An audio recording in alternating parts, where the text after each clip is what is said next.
This is what you get when you rotate a function around another function.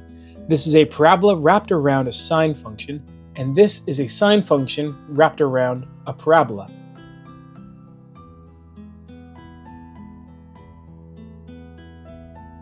In calculus, we learn to revolve functions around axes. For example, we can wrap a parabola around the x-axis like this, or we can revolve a half circle around the axis to get a sphere.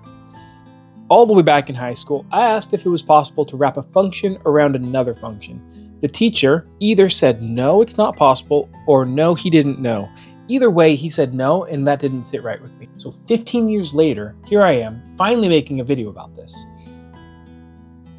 Mathematically, it's pretty simple. You have two functions, f of x and g of x. F of x is the function you're rotating, g of x is your function that's an axis. F of x minus g of x is the radius of a circle. Add in a dx and we have a very small cylinder. Then we combine all of those little cylinders together from the starting x to the end x, and we get the object. More generically, it's the integral from x1 to x2 of pi r squared dx, where r is that f of x minus g of x. Turning on the wireframe gives us a better peek at what's happening inside the function. We have a green line, which is the axis, and the orange line is the function we are rotating. Here are just a bunch of examples that I thought were really interesting.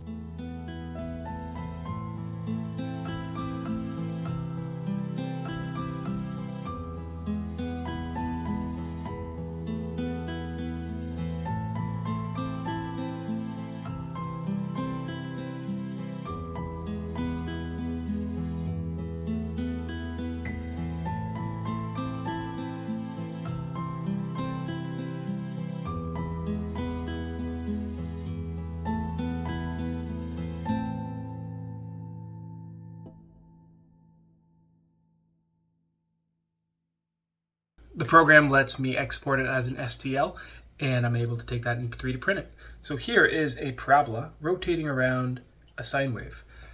This is the same function, but it's going to be the sine wave rotating around the parabola. Here's the parabola around a sine wave, and here's the sine wave around the parabola.